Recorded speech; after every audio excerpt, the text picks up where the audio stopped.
So this game ends in a close one. Pacers win. They're going to take a 2-0 series lead going back to Indiana. And I'm not going to say that it's over, but it's the type of game that if the Knicks don't win game 3, you go down 0-3. I mean, it's pretty much over from here. So there's going to be some pressure for game 3. But let's not get ahead of ourselves. Let's talk game 2. Our game 2, Pacers and Knicks, 114-109.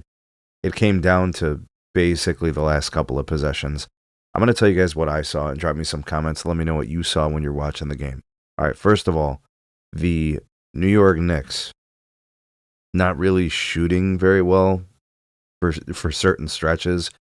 I would say outside of some late game heroics from Jalen Brunson and some pretty amazing play from Mikal Bridges, you really didn't have much going on from anyone else, right? In that last quarter of action. It was basically those guys.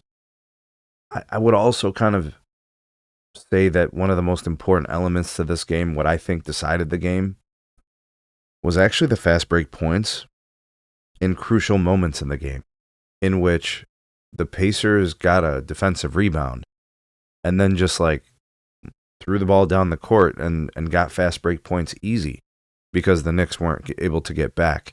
The Pacers are looking to leak out the back end, right? Like trying to get through.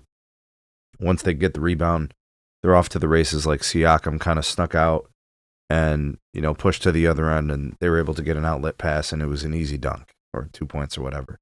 Like that happened several times during the game, and it led to just easy points. And this game was down to single possession, right? There was a point, I think it was 2 points, 3 points, kind of stuck around the 5-point mark. Those little things really mattered because there really wasn't much separating these teams. Yeah, the Pacers shot a little bit better from 3, and I don't know. The Knicks shot a little bit better from free throw, and the offensive glass, I guess you could say that it helped the Knicks a little bit. That's kind of their calling card, But the total rebounds, I mean, the edge went to the Knicks, which kept them in the game.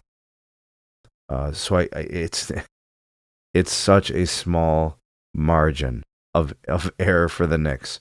And you know what? I have to blame someone. Right, I got to put it on to someone.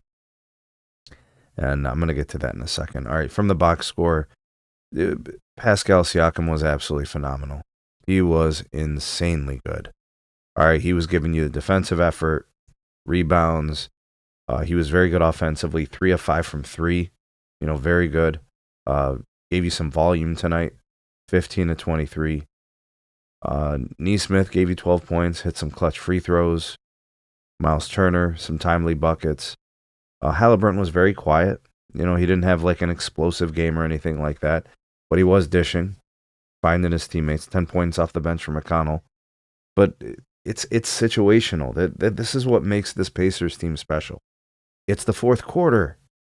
They play harder, they play smarter, and they just find a way.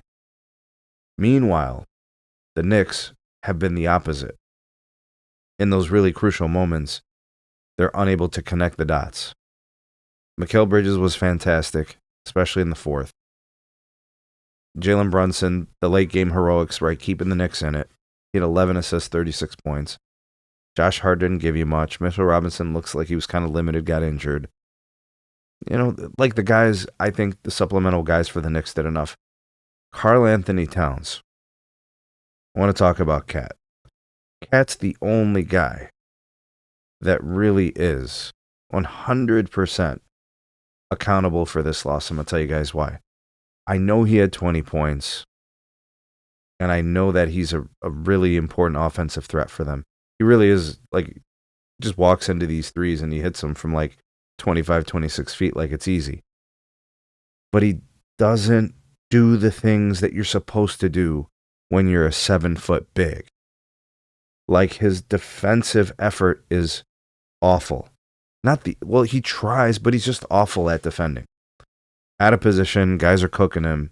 They're getting by him. He's biting, he's flying by. He's just a bad defender. And his rebounding is just so average. The effort to fight for the ball. Guys are poking out of his hands. He's flailing. He's getting like knocked off of his line. It's so unusual to see someone of his size be so capable of being neutralized by basically anybody who isn't a point guard. Even some guards are able to really knock him off his line. I don't understand it. He really needs to be more assertive and physically dominant within the big space. He doesn't really do that. He has like a kind of like a guard or a wing mentality. He doesn't really have a big mentality. When I look at the roster, for the Pacers, I mean, Miles Turner really that's it. That's the only thing he has to deal with. Thomas Bryant barely played. I think he logged 4 minutes. I have no idea what to say about Karl Anthony Towns and his inability to be just a competent defender. You don't have to be all NBA lockdown. Just offer some resistance. He's not really able to do that. And the rebounding thing and just the flailing and all. Man, somehow, some way the Knicks have won up to this point with him just being like that. And, if he could have given you more tonight, you probably get this win. And I'm not going to say it's all on him. I'm just saying you need more from a guy of that caliber. He shot 6 of 14 from the field, 2 of 5 from 3. He was perfect from the free throw line. He had 7 rebounds. But, there's just something ain't right. There's just something that is not there for his position, right? The starting center of the New York Knicks. They just not be effective. I just don't get it. Anyways, hats off. We tip our caps to the Indiana Pacers, who take another crucial victory, one step closer to their ultimate goal, right, of getting to the NBA Finals. They've got to get 2 wins now, right, the rest of the way. And they've got 2 chances at home in front of their home crowd to do it. I'm not going to sleep on the Knicks. I think the Knicks can win Game 3. Obviously, these games are close. But you are going to need Karl Anthony Towns. You need him to be better. You're going to need more. He's going to have to score more. He's going to have to be more aggressive. He's just going to have to play better basketball and just stop being a guard and start being a center. Let's just be nice about it. All right, I'm not really trying to hold punches, but you just expect more out of a player like that. You know what I mean? I got, a guy like Jalen Brunson who's punching above, and then I got a guy like Karl Anthony Towns punching below. You know what I'm saying? It just doesn't add up. Another win for the Pacers. They continue to ravage the NBA with their late game, execution. Just amazing. Let me know what you guys thought of the game, what you think of the chances for the Knicks to come back and get a win in Game 3 and the rest of the series. Let me know. Drop me some comments. Like, share, subscribe. Check out some more videos. We'll see you guys on the next one.